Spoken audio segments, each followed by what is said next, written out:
everybody. How are you this morning? Welcome to our 11 a.m. stream here at the Orion campus.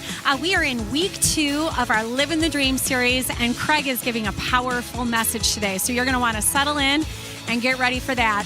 I want to make you aware of a few fun things we have going on. This Wednesday, the 11th, we have an all-campus baptism that's going to be hosted at our Troy campus. If that is at all on your heart, we would love for you to come and cheer people on, or maybe it's your day to take the plunge. So you can check that out. Also, we have a K-Kids Family Beach Bash going on next Sunday, and another great way for you to plug in and meet some families that are doing life just like you, possibly. Last but not least, Covenant Hills Camp for Rock Your Family on August 21st. So grab some friends, grab some neighbors, head on out and enjoy a day with a bunch of families having a lot of fun. So we're so glad you're with us, and we're going to get service rolling here in just a minute. Have an awesome day.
Hey everyone, and welcome to Kensington Church. We're so glad that you're here with us today, whether you're streaming online or whether you're at one of our 6 campuses in the state. If we haven't met, my name is Andrew Kim, and I am the teaching and small groups pastor at our Troy campus. And I've been at Kensington for almost 4 years.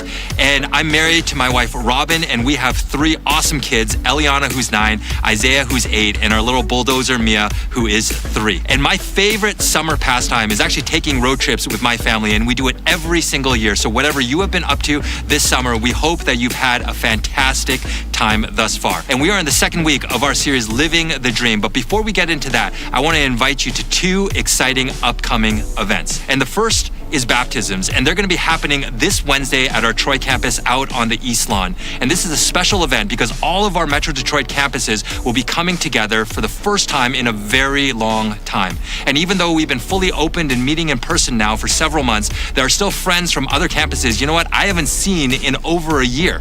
And so this outdoor gathering is going to be amazing. And because we're going to be witnessing and celebrating baptisms, connecting with old friends, singing together. And did I mention there's going to be food? And Traverse City isn't going to be making the trip down, but they're going to be holding their baptisms at the beach, which is a great thing to do in northern Michigan. And so if you have any questions or you want to find out more about what it means to be baptized as a follower of Jesus, we'd love for you to visit kensingtonchurch.org/baptism. But we'd love for you to come out this coming Wednesday on the Troy lawn to celebrate all together. But something else that I want to let you know about is happening in August, and it's called Rock Your Family. And this is an opportunity for families not only to connect with one another, other, but most importantly, to connect with God. And in the past, we've had it over an entire weekend, but this year, we're packing all the fun and excitement into one day.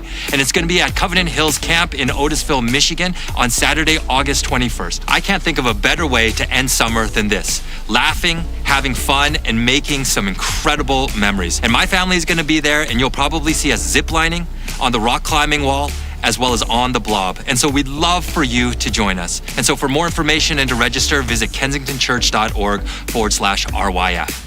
And so let's get back now to week 2 of our series, Living the Dream. And I hope this series inspires you to dream big dreams and that God reveals to you what it means to live fully.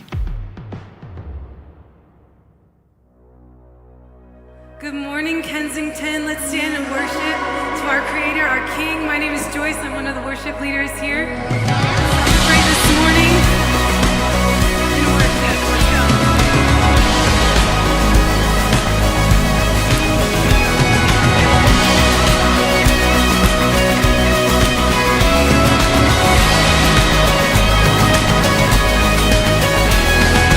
Come, let us worship our King. Come, let us bow at his feet. He has done great things.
loves with no condition. Yeah. I'm invited into freedom, given whiter than the snow. There's a living fountain, I know, where grace and mercy overflow. Love has come to set me free. I've got this joy inside of me. Sing it. All my delight is found in you. All my delight is found in you. Your joy is a force that can't be broken. Your hope is a gift that won't be stolen. It's contagious, infectious, it's burning in my soul.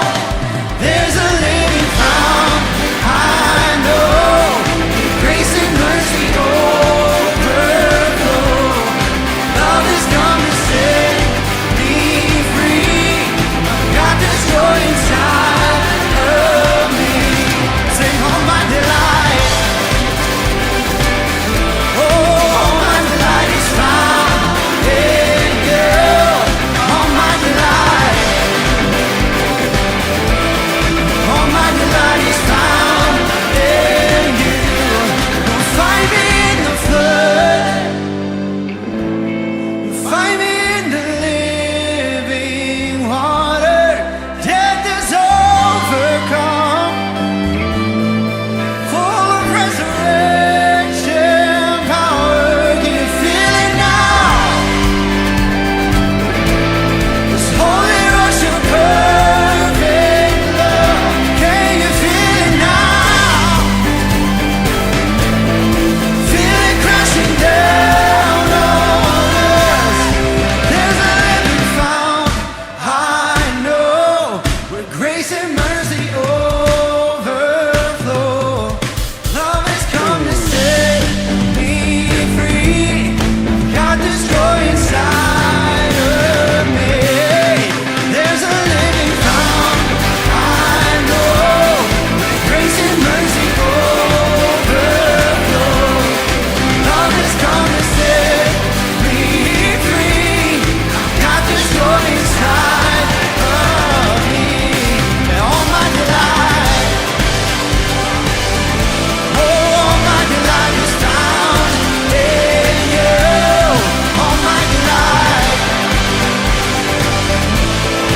my delight is found in you.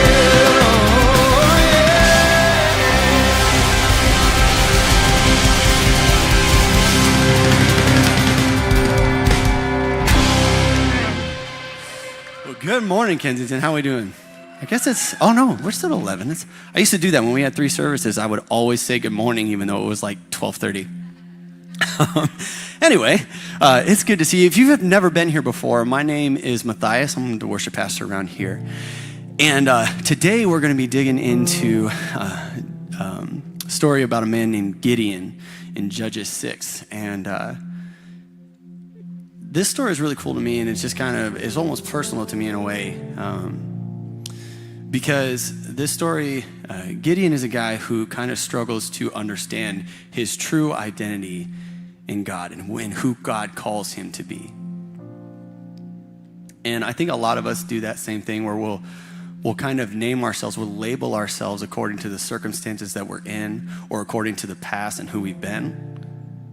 And we forget to listen to the voice of God and what he says and who he says and the truth of who he says we are. And so that this song that we're about to sing, it just really kind of reflects that cry of ours that, God, who am I that you would love me this way? Who am I to be loved by you so well, to be called by you? So we're going to be singing about that in this next song.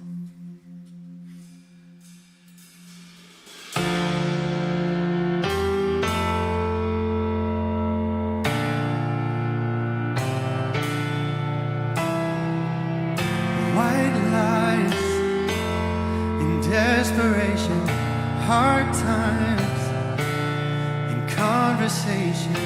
No one should ever love me like you do. Sometimes my bad decisions define my false suspicions. No one should ever love me like you do. While I'm on this road, you take my hand. Somehow you really love who I really am. I push you away, still you won't let go. You grow your roses on my parents' soul. Who am I? Who am I? Who am I? To be loved by you. Who am I? Who am I? Who am I? To be loved by you. Who am I? Who am I? Who am I? To be loved by you. Who am I?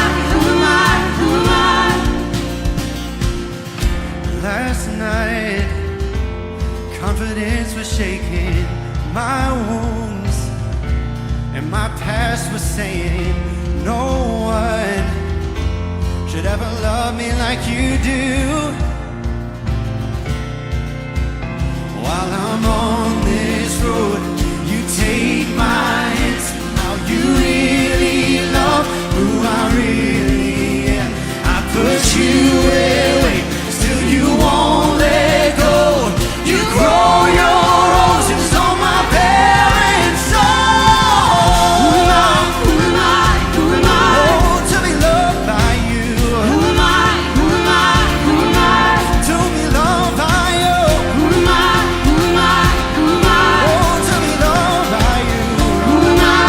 Who am I? Who am I? The way I put you through what you had to see. I'm a train wreck, I'm a mess, the best and the worst of me. Still I can't imagine how I've earned your trust. I don't understand where your love comes from.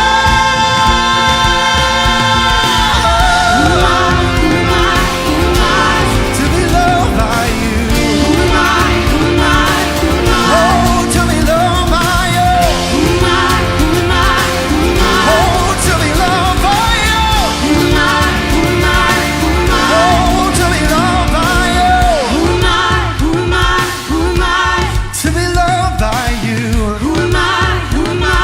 Who am I? Oh, to be loved by you. Yeah. Who am I? Who am I? Who am I? Oh, to be loved by you. Who am I? Who am I? Who am I? Oh, to be loved by you.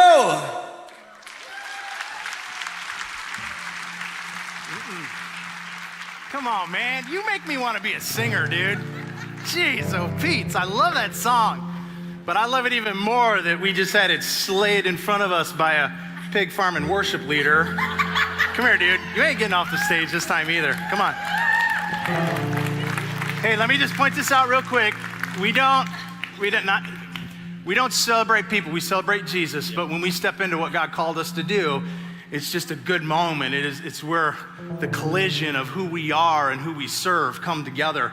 And I just think so this whole day is about identity. So I just wanted to point out that I love, and I know you hate this because you hate unless you're with a guitar and a mic, but what I love about Matthias is, I don't know how many of you know this, he literally is a pig farmer. It's part of and a lot of other things that you farm, but dude raises and, well, I won't go into all the details of what you do with them, but we eat them when it's done and over.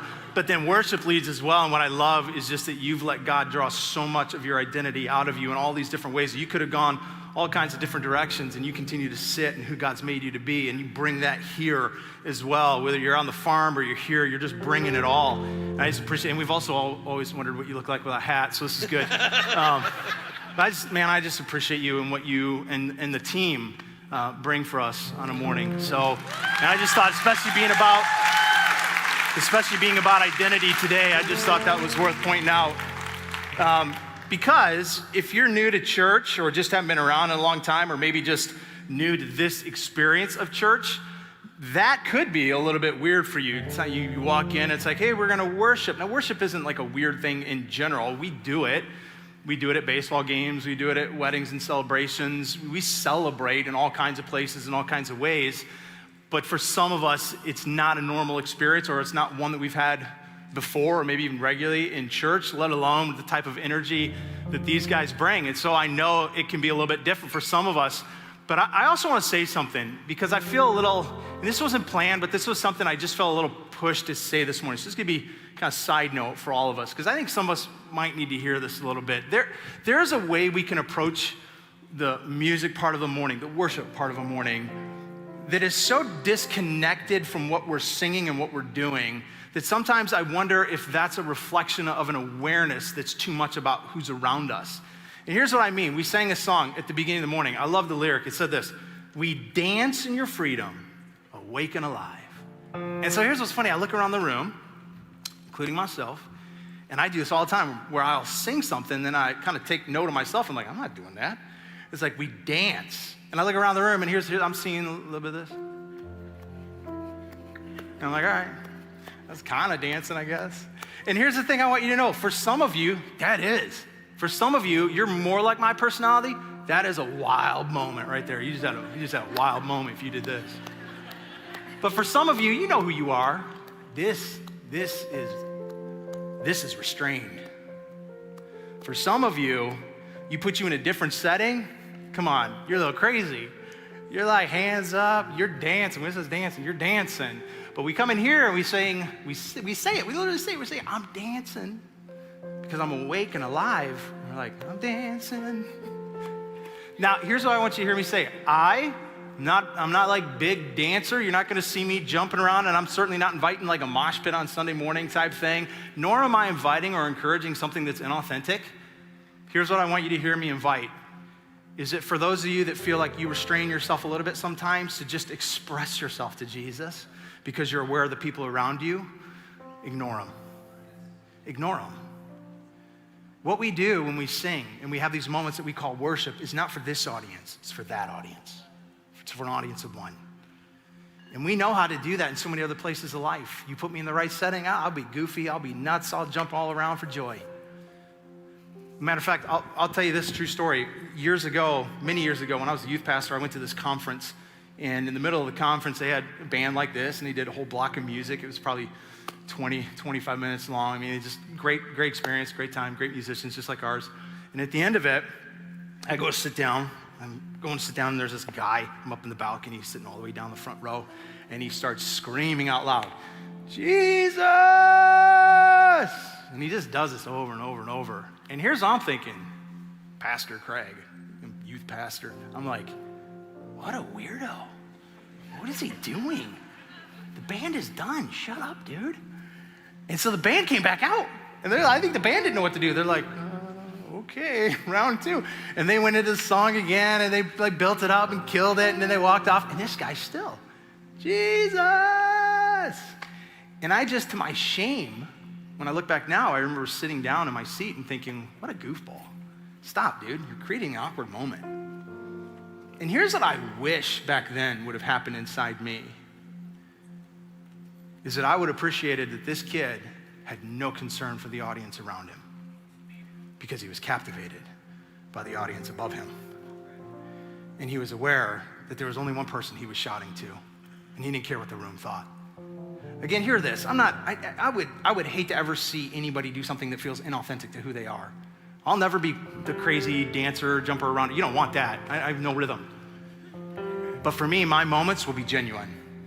My moments, God has taught me more and more over time, and really used that moment as a launching platform to begin to teach me how to be free in my moments of expressing my adoration for him that is authentic to who I am.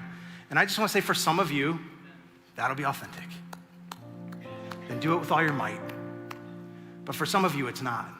For some of you, it's restrained because you're aware of this audience. And I would say, get your eyes off of this audience and know the audience whose eyes are on you. And just be you and be free. And if you want to dance, dance. Because we are alive and awake because of Jesus. So that's what I have for me. I want to take you back to the actual lyrics. This is what I did plan.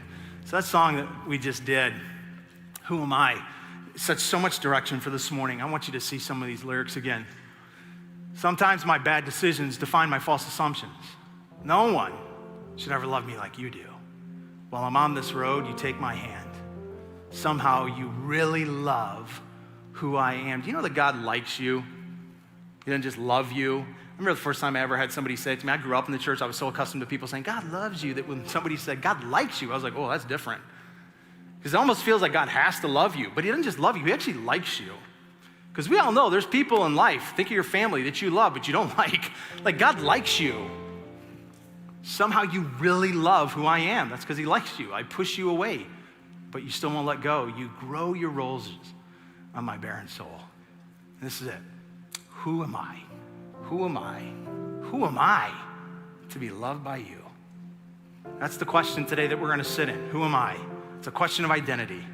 It's a question that in the book of Psalm in the Bible, David actually once penned it very similar, but he said it this way. It's Psalm chapter 8, verse 3 and 4. David says, when I consider your heavens and the work of your fingers, the moon and the stars, which you have set in place. So he says, I'm captivated, first of all, by the grandeur of who you are, the maker of everything. And he says, and this is what I conclude when I look at all of that and all that means that you are the maker and creator of everything. He says, I conclude, what is man that you're mindful of him?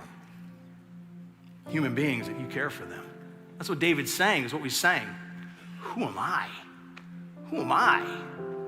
Who am I that the God of creation is mindful of me and actually cares for me?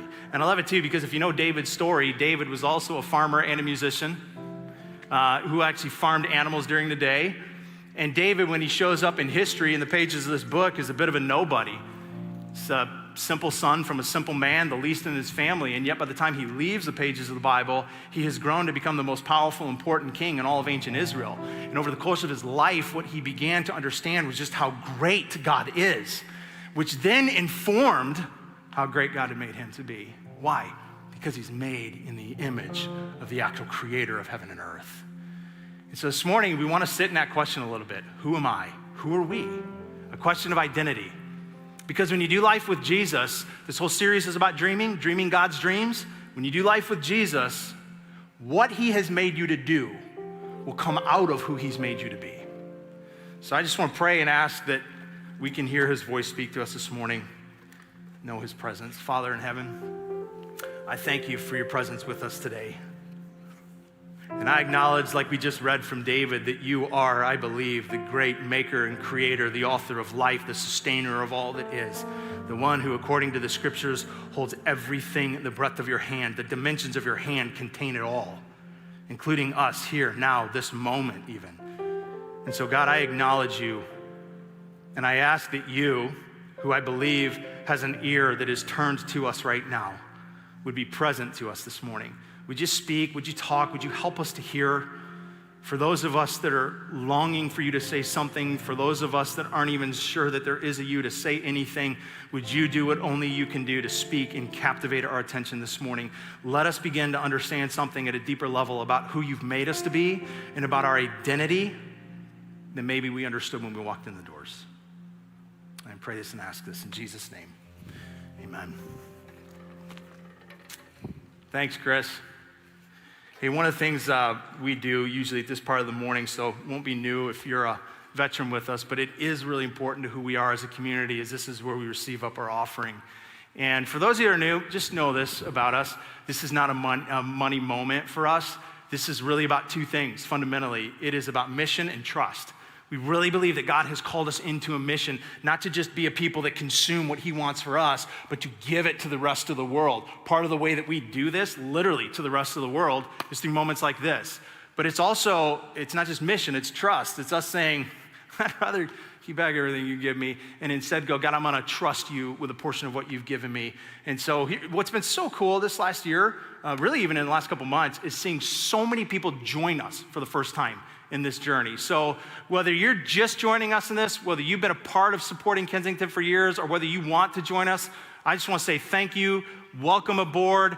I don't think there's too many things greater than this that we could be a part of than what the local church is committed to, when the local church is committed to what Jesus calls us to be, which is ambassadors to the world with the message of love and the hope of Christ. So there's how to do it if you want to be a part of it. We also have giving receptacles in the back. See, I didn't say buckets this week. Receptacles are in the back that you can use on the way out the door. So appreciate you and all that. All right, so identity. I thought I'd share a story with you about the time that mine got a little rocked. So I have been, since college, working for a church. This is the third one that now I've worked for. First one that I ever worked for, I was actually a youth pastor, which meant that I worked with our high schoolers and junior hires. And there was a point where our junior high group was just getting massive, like a couple hundred kids. So we needed to hire a full-time person to kind of step in and give leadership there and pastoral care. So it was the first time I had been tasked with the responsibility to hire somebody. Like I'd never done that before. I'm like, sweet. So I worked with our departments, kind of put together proposals and package and all that, and we flew people in. I flew out to meet people, like really exciting process. And we found a guy that I got really amped up about. I'm like, I think this is the guy. So right on the brink of making him an offer, our church decided with the department that did all this, that we were gonna employ an outside company to help us kind of make the final decision. That they would come in, they'd run a whole gambit of tests and assessments, and at the end of it, make sure that the candidate we were looking at was aligned with the position. Just make sure that it was, responsible in what we're doing. So he kept asking me, his name was Steve, he's like, so do I need to bring anything? Do I need to show up early? Like, what do I do? And I didn't know how to answer his questions because it was a new service and I'd never been through it. So I'm like, you know what? I probably should go through this. Probably mistake number one. But I thought, you know what? If I'm gonna be taking people through this process in years to come, I should probably be more intimately familiar with it. So I went to the guy that was running the whole thing and I said, hey, can we do this on the same day, which is gonna be 8 hours long, that you're taking Steve through the process? Can you take me through it just like I'm an applicant for my current position? Like take me through, do whatever you would do if I was applying. He's like, yeah, sure. So I go through the whole thing. I'm super excited, like great process. I'm like, oh, this is great. Test here, personality this, blah, blah, blah. It gets to the end. And there's supposed to be a meeting with this job psychologist. It's gonna kind of tell you about you and if you're in the right pursuit and right place. And so I'm excited to hear about Steve and also a little bit excited to hear about me. And so he says, who do you want to hear about first? I'm like, do me. I want to hear about me. What do you got? He's like, all right, hold on. So he literally leaves the room for a minute. So I thumb through this is so bad. I like thumb through his pages. I'm like, huh. And I pull open the first page and I kid you not, one of the first things I see in the boldest of his handwriting was, not correct wiring for a pastor. And I was like, oh, this has got to be Steve's paperwork. Nope, not Steve's paperwork. So he comes back in the room and I'm like, hey, I just played dumb. I was like, hey, so how about me? And so we begin this whole conversation and he goes right into it. He's like, well, I'll be honest with you, let me lead here. I actually don't see you as having the typical kind of wiring for a pastor when I've done people in ministry. And anybody curious what my wiring was? Male model. I know, right? Right? Some of you are just giving me a really dirty stare. Okay, I'm just joking. I'm hanging out with Steve Andrews too much, our founder. It's all dad jokes at this point in his life. Anyways, no, it wasn't. He said, what I see in you and what comes right to the top of the surface is two things, military career or police officer. And then he goes on and he says, I'm not necessarily a religious person, but it's a good thing that you feel like God told you to do this because I would suggest to you otherwise you're on the wrong path. I'm like, oh. Now here's what's super interesting, and some of you know this because I've shared it before. Years earlier, when I went into college, I actually went in thinking I would be a police officer. Had a moment in college where I feel like over a series of months, God really changed that and led me towards working in the church instead of being a police officer. So then I sit here with this guy and he's like, you made all the wrong decisions. You should be a cop instead. Like that'll mess with your sense of identity, right?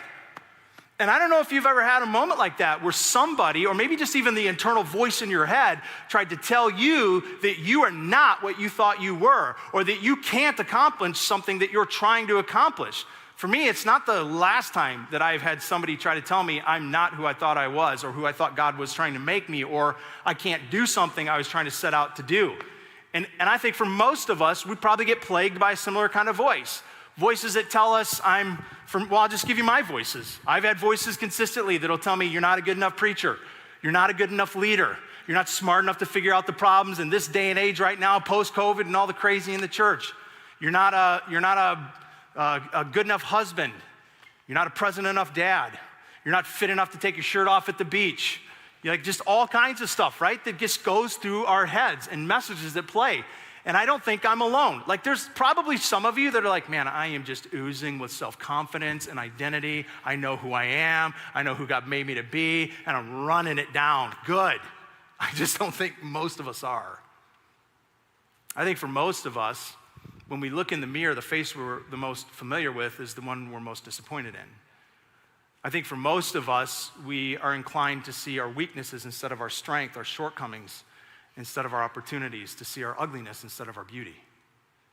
And so part of what I want to do is begin to recorrect that this morning by just asking you to be a little honest with me. So I was a little honest with you. So if you were to finish these statements, I am not,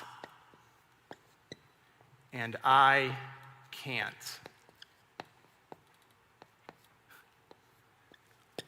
How would you finish either of those statements?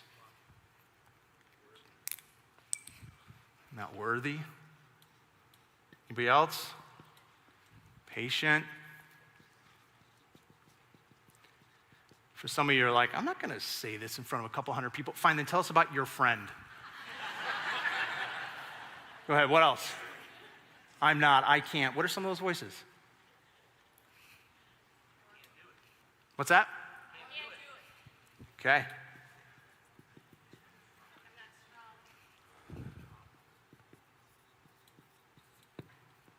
Okay, what else?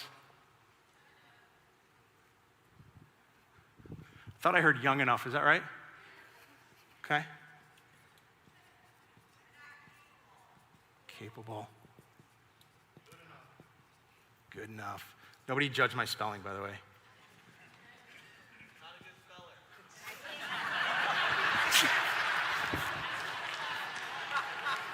speller. Speller.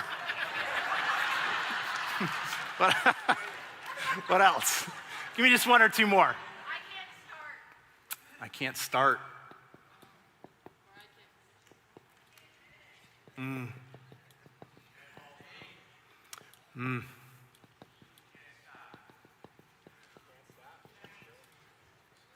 Wow.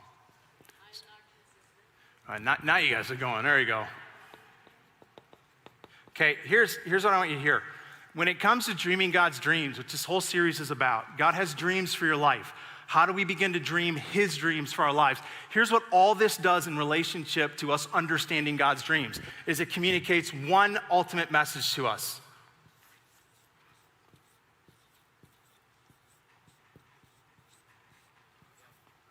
Whatever God's dreams are, they're impossible.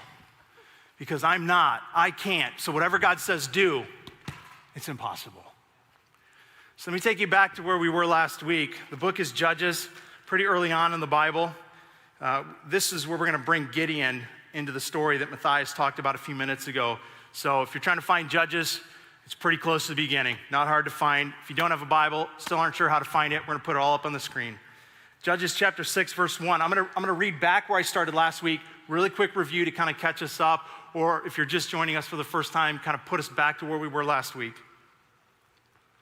The Israelites did evil in the eyes of the Lord. And for 7 years, he gave them into the hands of the Midianites. Because the power of Midian was so oppressive, the Israelites prepared shelters for themselves in the mountain clefts and caves and strongholds. Whenever the Israelites planted their crops, the Midianites, Amalekites, and other eastern people invaded the country. And they camped on the land, and they ruined their crops all the way to Gaza and did not spare a living thing for Israel, neither sheep, nor cattle, nor donkeys. And they came up with their livestock out of their tents in swarms of locusts. It was impossible to count them or their camels. We said last week that this is kind of the M1A1 tank of the day. This is the earliest introduction potentially in literature that we find a record of camels being used in warfare. They're formidable, they're powerful, they can travel long distance, they can make it across a desert. And so this is part of what gives the Amalekites the advantage to be able to conquer Israel and keep coming in and for 7 years raiding their crops. Israel plants, Amalekites raid. Israel plants, Amalekites raid. So this has been their pattern. And Midian so impoverished the Israelites that they cried out to the Lord for help. So that's where we stopped last week. So here we go. When the Israelites cried out to the Lord because of Midian, he sent them a prophet who said, "This is what the Lord, the God of Israel, says. I brought you up out of Egypt and out of the land of slavery. I rescued you from the hand of the Egyptians, and I delivered you from the hand of your oppressors. I drove them out before you and gave you their land. And I said to you, I am the Lord your God. Do not worship the gods of the Amorites in whose land you live. Here we go. But you have not listened to me.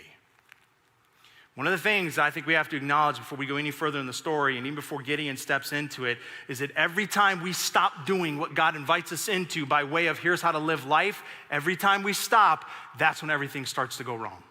Everything. And so Israel's got this problem of this foreign nation coming in and raiding them consistently. Their whole pattern is they plant, then they go hide because they're scared. It's said in the rocks and in the clefts. And then the Amalekites come in, Midianites come in, and they destroy everything, take everything, and then they plant again, and then they go hide. And then again, the Midianites come in, they destroy everything, they raid everything. And this has been going on to the point that it's about to completely decimate Israel. And they're about to lose everything that for the last 200 years they have developed and they have gathered and they have built as a nation, all of which is because of one ultimate thing: their continued disregard of the life that God has called them into. When God says, this is how life works, they're like, no, we're going to do it this way instead. And when we start to walk away from God's ways and instructions in life, everything begins to fall apart. And the same happens for them. This is what's happening. On a personal level, it's taking place. On a corporate level, it's taking place. On a social level, on a relational level, even foreign. Like all the problems economically are the product of this one step of Israel to say, no, God, we're going to do life our way. And so what God does in response to their plea for help, first thing is he sends a prophet to them to remind them, hey, I warned you about this.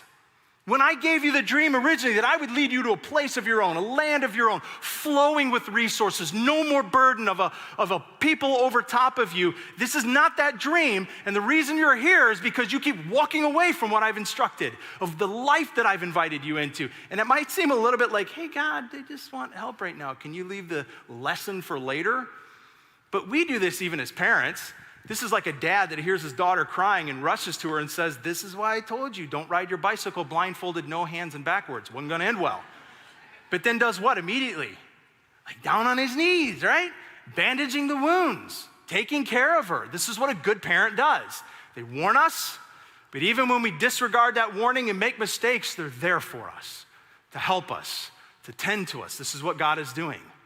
But in all that he is about to do for Israel, he first has to fix the broken identity of one man. So here's where Gideon enters. Verse 11. The angel of the Lord came and sat down under the oak in Ophrah that belonged to Joash, the Abiezrite, son of Gideon, who was threshing wheat in a winepress to keep it from the Midianites. So unless you're a farmer, this may not make a ton of sense. So really quickly, the only reason he would be threshing in a winepress is to hide out of fear. The place that he should have been doing this would have been on more of a mountaintop where there was a breeze. Because as you thresh the wheat, what you want to do is have a breeze that carries all the chaff away. The problem is when you do that in a visible place, like a hilltop, it's a dinner bell for a Midian.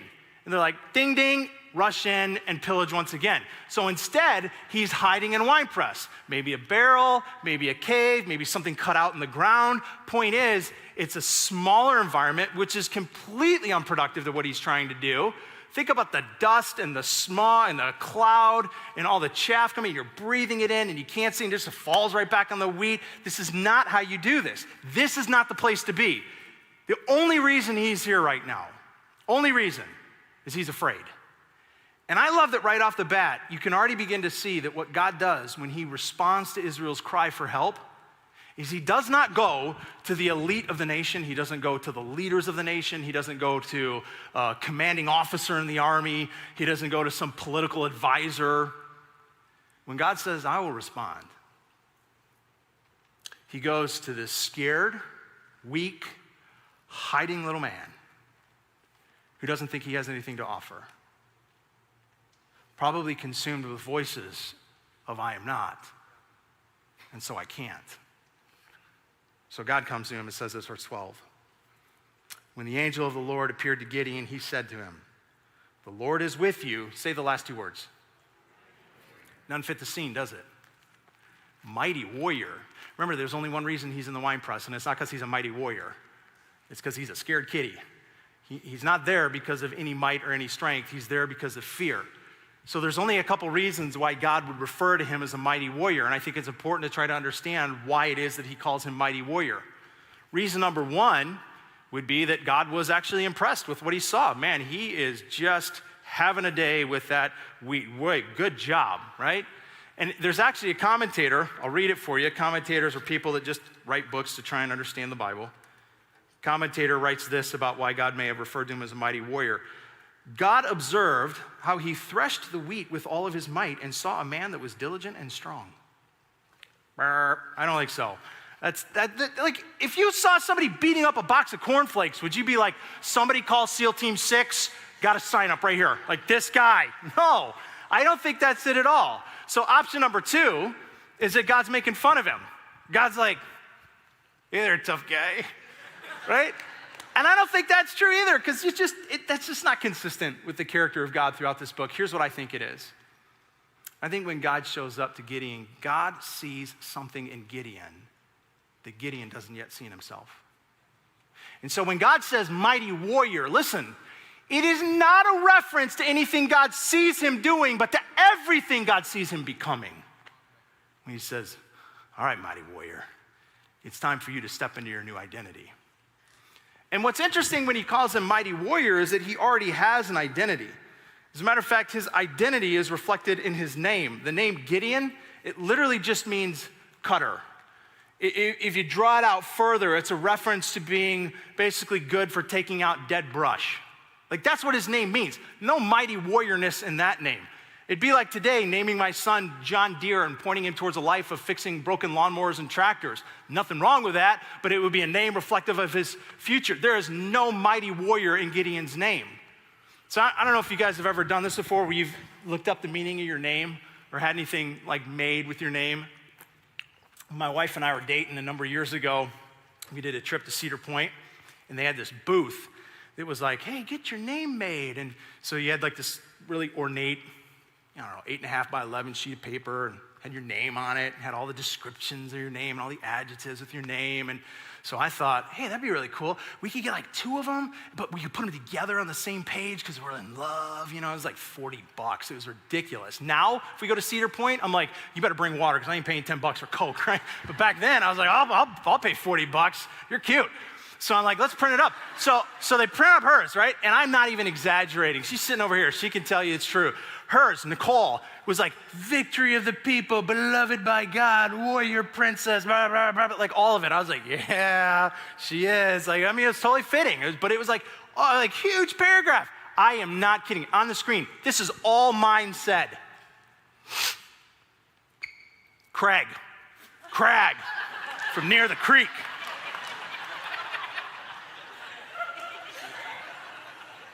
I was like, dude, I'm paying for this. Lie to me already. Like, what is this nonsense? That was all my name meant. I was like, oh man, near the creek. But your name is important. All 3 of my kids, I could tell you the reason behind naming them. There was meaning, there was purpose. This is my son's name. Everybody always asks me, that's his name in Hebrew. It's Tobin is his name, but it comes from the Hebrew word tovia, which means God is good. All my kids, we have reasons why we named them. There's meaning with it. But here's what I wonder. How many of us are still living under the identity, and many times the broken identity, of a name that has been given to you by other people that is not the name on your birth certificate, but it is a direction in your life? A name that many of you wish you could shake, that you may not even admit out loud, but it's there. Like broken, worthless, loser, filthy, alone. And for a lot of us, we carry a name. You'll never read it on your birth certificate, but you can read it in how you live your life. A name that is not reflective of who you've been made to be. A name, hear me, a name that does not speak to what the Bible says about you. Beautifully, fearfully, wonderfully made.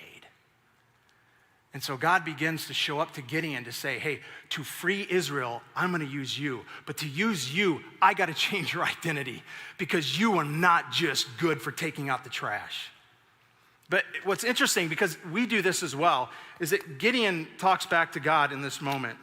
So God says to him, you're a mighty warrior. And Gideon says, Well, pardon me, God, Gideon replied. But if the Lord is with us, why has all this happened to us? Where are all of his wonders that our ancestors told us about when they said, did not the Lord bring us up out of Egypt? But now the Lord has abandoned us and given us to the hand of Midian. You ever feel like you're living in a desire to experience something of God that everybody else told you would and you don't see it? This is what he's saying. I've heard that you're pretty incredible and have done amazing things. We're not experiencing it. We heard about this promise. Feels like you let us down. And part of what he's doing right now is he's blame shifting. He's making God responsible for this broken dream, which again is part of what we do. We have this tendency when we're at a place in life where we feel like a dream we had is broken or unfulfilled or just unrealized yet. We have a tendency to go, you're letting me down. You didn't come through. And what Gideon is overlooking is what we often overlook. God did not abandon Israel. Israel abandoned God. Israel walked away from God. And I just wonder how many times it is true in our own lives, like it is about to be with Gideon, that the very place you feel like God has abandoned you, listen, may just be the very place God intends to use you. But first he has to change his name. Then he changes his dream. Here it is. And the Lord God turned to him and said, go in the strength that you have and save Israel out of Midian's hand. Am I not sending you? Well, pardon me, Lord, Gideon replied. I just want to say to Gideon, just shut up, Gideon. Stop talking. You ruin it when you do. But he says, how can I save Israel? My clan is the weakest in Manasseh, and I am the least in my family. So in the last couple minutes, this is the dialogue. Gideon saying, hey, God, where's the miracle you promised? The dream's unfulfilled, and God's going, you're going to be my miracle, actually. Hold on. Just wait and see. And then he says to him, so here's what you're going to do. Your new name is warrior. Here's the dream. Here's your dream, your mission. Go save Israel. And I love what he says next. In the strength that you have. I don't see a lot of strength in Gideon in this moment. And yet I think we have a tendency so often, if there's a sense of God pushing us towards a dream, to think he needs to give us something we don't. Resources, skill, people. And I think so often that keeps us back from stepping towards God's dreams because we think he needs to give us something. And I think the truth is many times he just needs to call out of us something he's already given us. He says, go in the strength you already have, Gideon. Go. But then what's Gideon do? Well, I don't know if you know this, God, but I'm really not a big deal. I mean, my clan is the weakest of all the clans, and I'm kind of the weakest of my family, so I'm really the weakest of the weakest of the weakest. I'm the bottom of the barrel. And who's he listening to at this point? All the wrong voices of identity. Voices that have him hearing, I'm not, I can't. And so what's his conclusion to the dream God gives him? Impossible. It's impossible. And so this is what God says last to him.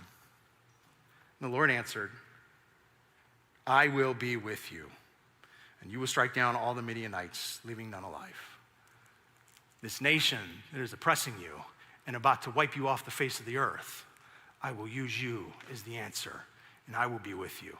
Two things that God has said to Gideon in the last few minutes that I think we need to hear too as God pushes us towards the dreams he has for us. Number one, he says to Gideon, I am God. He says, am I not sending you? In other words, I'm God, not you. You're my pick, and I get to pick. I'm sending you. But then he says, I'll be with you. In other words, Gideon, I'm not expecting you to go out here and figure this all out alone. I'm going to lock arms with you and we're going to do this together. I will be with you. Now, here's where Gideon's story, I think, becomes ours. Because the Bible is not just meant to give us accounts of lives from thousands of years ago so we go, oh, that's great. Good for Gideon. Well done, Gideon. What about me? Here's what about me. And what about you? Flip over to the last book of the Bible, the book of Revelation. This is what we read. 2nd chapter, verse 17. Whoever has ears, let them hear what the Spirit says to the churches. And let one who is victorious, I will give some of the hidden manna. This is it. I will also give that person a white stone with a new name written on it, known only to the one who receives it. Do you know what I think? When you step into a relationship with God and you go, I want to do life with you, there is a stone upon which is carved a name that is yours, known by God, representative of the identity that he wishes you to step into and the purpose for which he made you. I don't know what name you're living under, but I would bet for many of us, there is at least an influence of a name that is broken. It is not the identity of God. It is not something that points you to fearfully and wonderfully made. It is an identity that points you away from the dreams God has for you. And God himself has a new name for you, reflective of your identity and your dreams that are his dreams for you. You go, great. How do I learn that name? Well, just be honest. I don't know. I don't know where we hear this. I don't know what God, these are those moments in the Bible where God says these things and you're like, what? I have a name? I have a name that you, like God named me? Okay, my name's Craig. I'm Junior. My dad's name is Craig. Real creative, Dad, right? But my name's Craig, but God apparently gave me a name as well. I want to know what that name is. But do you know what he does instead of saying, here's what it is he invites me into a relationship to journey with him where I will discover over time what my identity is. And I think maybe one day when we actually meet him face to face, I wonder by what name he'll call us. And it may not be Craig for me, but the new name reflective of the identity I keep stepping into. Here's what I do know though. Especially when you think about names and how people were named in the Bible, you were always the son of somebody. So you'd be Craig, son of your dad's name, because you didn't have last names like we have last names. So being attached to your dad's name was the attachment to your lineage, to heritage, to identity, to even future and what you would do. Because if your daddy was a carpenter, you'd be a what? It's not a trick question. Carpenter, right. If your daddy was a fisherman, you'd be a fisherman. And so here's what I continue to hear God remind me, and may he remind you, is that even if you don't clearly know yet what the first name is, you know the last. You are Karen, Mike, Craig, Scott, Beth, son, daughter of the God Most High. That's who you are. That's your Father. And it's in that identity that we begin to work out what God's dreams are for us. So let me give you two really quick things in closing that I think are gonna help us as we try to continue to understand what that name is. Because here's one of the things that Sunday morning can't be. Go to church and we just wrap it all up in a clean little package and go home and it's done. Sunday morning should be an experience of coming here, having something from this book and from this moment and from our time together that is God saying, here's what I'm offering to you, but then we gotta go home and do a little bit of work too. So here's the little bit of work. Number one, this is the thing Israel failed to do. If you want to know your identity, then you've got to start to examine your life and you've got to root out of your life places of sin that you have ignored, overlooked, or justified. Like, oh, I liked it better when you were telling me that God loves me. He does. That's why you have to. Because sin blurs identity. It did for Israel and it did for Gideon. That's why Gideon's not operating in the strength that he has, God said. He's operating out of fear. Why? Because sin blurs identity. And I know in our lives, I know in my life, every time, in every place, no matter how small or how significant, I have chosen to step away from what God has offered to me as his way of life, everything starts to crumble. And identity begins to get blurry. And when it comes to God's instructions, we can have one of two relationships. One is, well, I guess he's just gonna be the authority in the sky, right? He's authoritarian, he's God, so he's just gonna do it my way or the highway. No, here's the right way to think about God when he says, this is what I've made you for, walk in my ways, and when you don't, things fall apart, is that he's the architect of life. He's the architect of your life. And he knows how your life is supposed to work. This isn't instructions as an authority, this is instructions as a father. Saying, I know how life works, and if you would just trust me, you will experience the fullness of life that I have for you. Your identity, your purpose, my dreams become your dreams. But when you walk away from that, things begin to fall apart. So I think for some of us, maybe the work is to go home and begin to examine. There's probably some areas for some of us where there have just been things in our life that we have overlooked and ignored and even justified. That God's saying, get it in the daylight, pull it out, confess it to me, maybe even put it in front of a friend, confess it to them. And the Bible says when you pull that stuff into the light, it starts to die. Get it out of the dark. Second thing, and this is the only other thing, as simple as it sounds, is you've got to stay close to the architect. You got to stay close to the designer. if we're going to hear what God's identity is for us, and it would make sense, you got to stay close to God. You've got to get in this book outside of these days. You've got to be in times of prayer. You're going, I don't know how to do all that. Get in a group, get in an alpha. Like, we have ways and resources here to help you begin to figure out, what do I do with this? How do I navigate it? Some of you, it's not a matter of how do I, it's a matter of I just don't. And I'm just telling you, the closer I stay with Jesus, the more I hear him, not in some weird audible way, but in a certainty inside of me that that's not my voice. Those weren't my thoughts.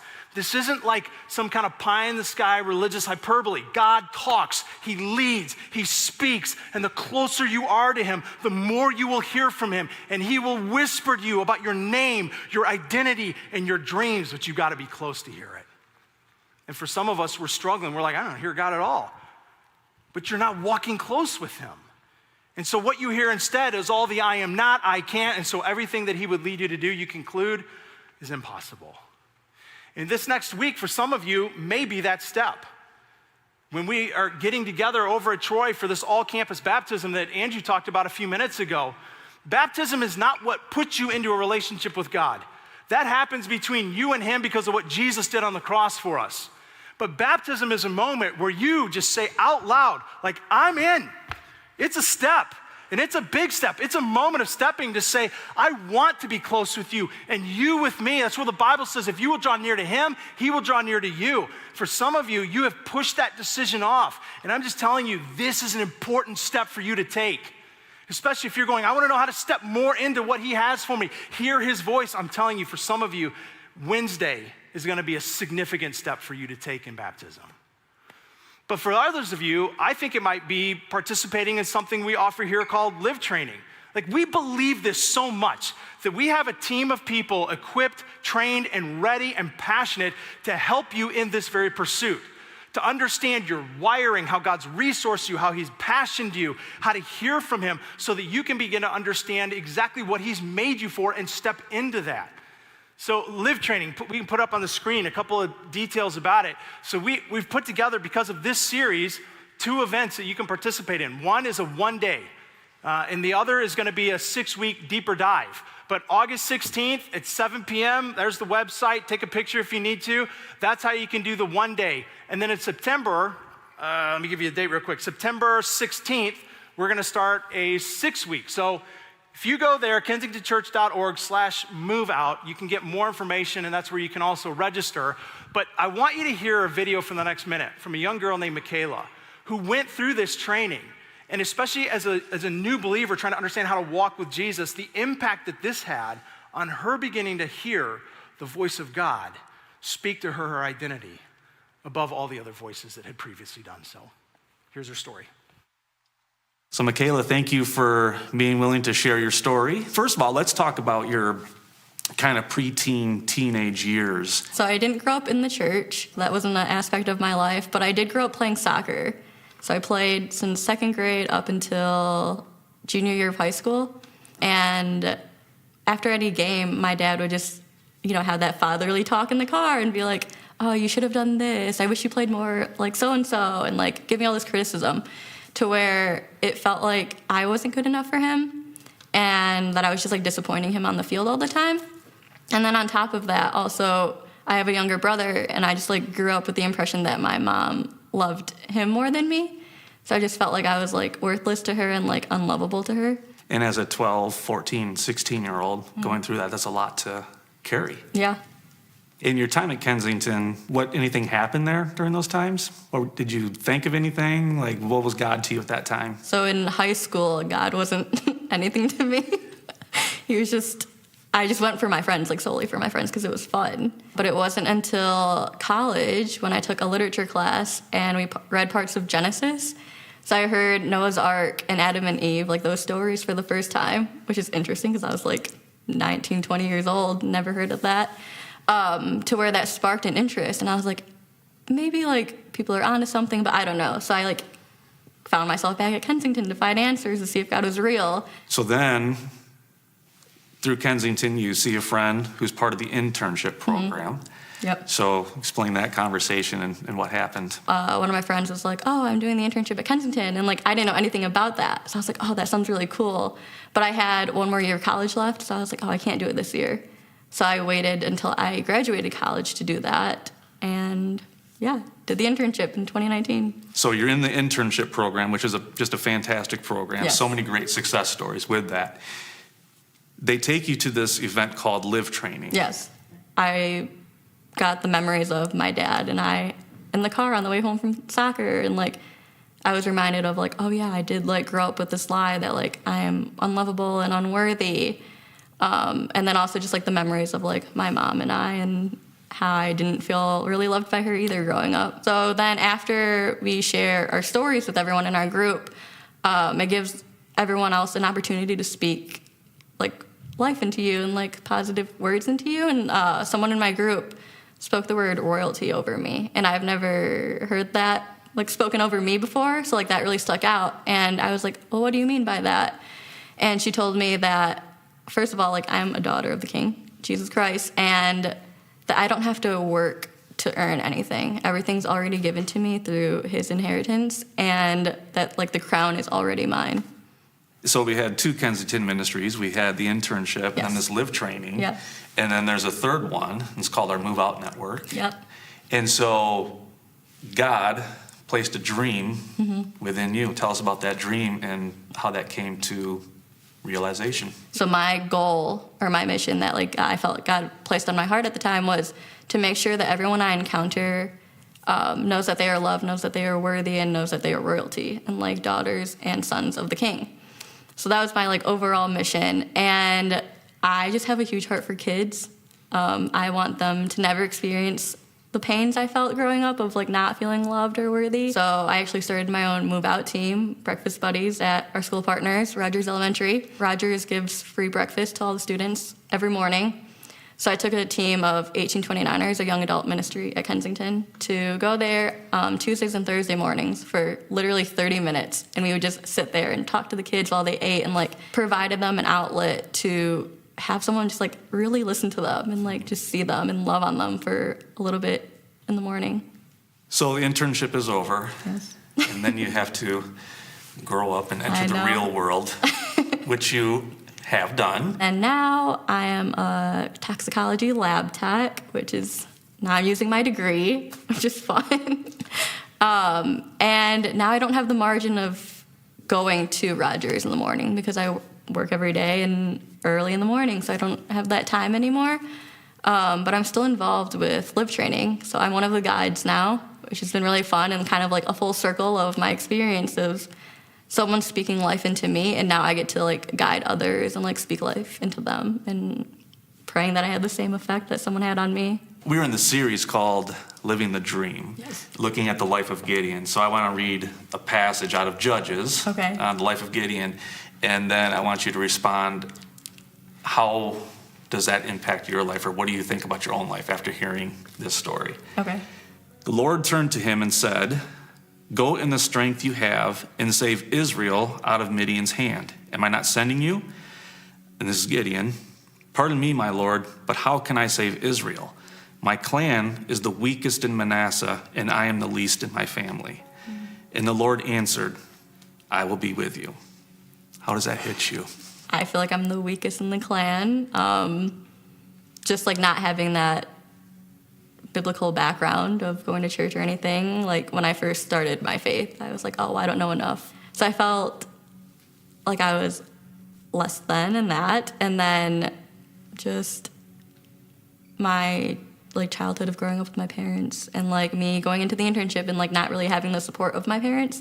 Again, I feel like I'm like the less of the clan, and it's been really cool because like God has been with me through this whole journey, and like I've grown and I've become a lot stronger with him, and like that's really powerful that like God can do that alone.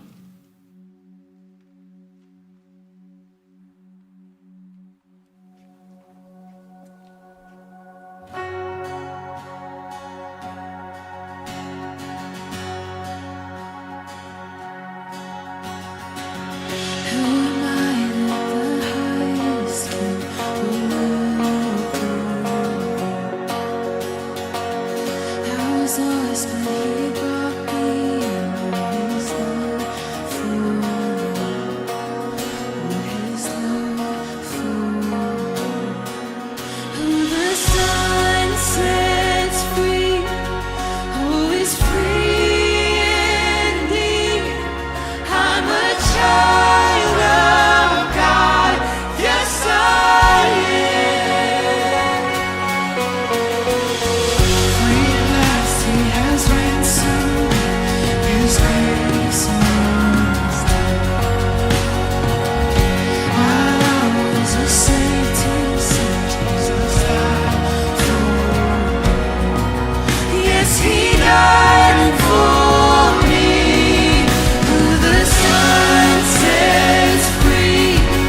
We're going to finish that song in a minute, but I want to enter for a second because I want us to see what happens when we stop living out of I am not and I can't, and we start living out of the identity God gave us. Here's what happens. 2 letters make an important move. And it's no longer impossible.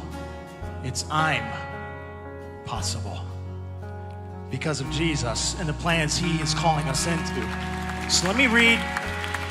I want to read to you a section of the Bible. It's super familiar for so many of us. It's a verse where David once wrote, I praise you because I'm fearfully and wonderfully made. Part of the power of the Bible is to back it up and put it in context. Here's what David says in fullness of that passage. Where can I go from your spirit? Where can I flee from your presence? If I go to the heavens, you are there. If I make my bed in the depths, you are there. If I rise on the wings of the dawn, if I settle on the far side of the sea, even there your hand will guide me. Your right hand will hold me fast. If I say, surely darkness will hide me, and the light become night around me, even the darkness will not be dark to you. The night will shine like day, for darkness is light to you. This is it. For you, that being, created my inmost being. You knit me together in my mother's womb. So I praise you because I am fearfully and wonderfully made. Your works are wonderful. I know that full well. Do you? Do you know full well that you are fearfully and wonderfully made? My prayer for you is that whatever voice has plagued you to believe you are less than that, would you be free from that voice to believe you are fearfully, wonderfully made, loved by the King, made to be sons and daughters of the God Most High. I am chosen, not forsaken. I am who you say I am. You are for me, not against me. I am who you say I am. I am chosen, not forsaken. I am who you say I am. You are for me, not against me. I am who you say I am.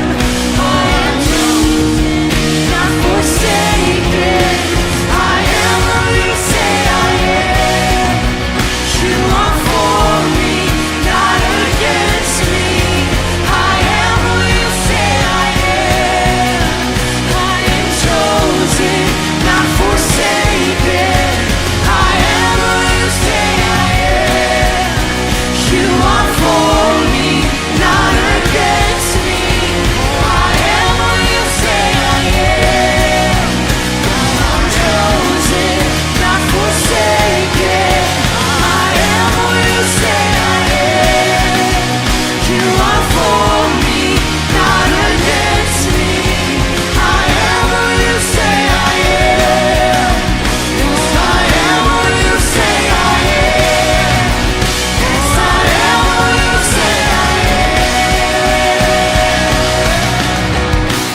that you would help us to walk out of here in that reality that we are who you say we are. And give us the ability to turn a deaf ear to any other voice that would convince us of any other identity. In Jesus' name, amen. Hey, really quick, before we all walk out, there is so much happening in and around Kensington, but also here at Orion. So I've asked Kim and Susan to come up and just give you a quick minute of explanation of some things that we're doing, that we have coming up, and ways that you can be a part of it. Yeah, so I know we already talked about it a little bit today, but we want to be so intentional and partner with our school partners. So we are doing our school supply drive right now. We have 5 items that are really our go-tos. You can jump online, you can donate online, kensingtonchurch.org/school partners, so you can do it all that way, or we have bins in the lobby right next to the hub, and it would be so cool to just overflow that for these students. We here at Orion partner with schools in Pontiac, and just to really bless them, especially after the year that we have all had, and they're heading back to school, praise the Lord. So we would love for you to be a part of that. That's how you can jump in. Oh, what did I miss? Me off, I'm done. Oh, there, I got it back. I thought they told me I was done. I was gonna say, there's also been a shortage of supplies that we're hearing too. We did, we heard that. So, that which makes it more important, I think, for us to try and step in and do. Can we fill the bins, guys? Can we fill those and supply the kids? Fill the bins. Let's get it done. And then we'll empty the bins, and then we'll fill the bins again. That's good. I like it. Susan. All right, super fast, you guys. We love our families and we love building community. So next Sunday, we have a K-Kids Beach Bash from 1 to 3. Get on there, register. If you want to meet some other families that are like-minded, you're raising your kids, get your kids to know other kids that are going to church or trying to pursue a different part of life than the school is teaching. Get over there, hang out with our K-Kids. We would love to see you guys. Have a really great weekend. And we're hanging in the lobby, right? Lobby. Go out to the lobby. We don't let him talk anymore. See what Hang in the happens. lobby. We've got ice All cream. right. Come play some cornhole. Will you Good. play Let's cornhole? do it. We have a prayer team here that would love to serve you on the way out. So if we can serve you with that team, please let us. Don't forget to sign up. Baptisms, live training. Go to the website or back to our hub and you can get more information. So glad you were with us. See you next week.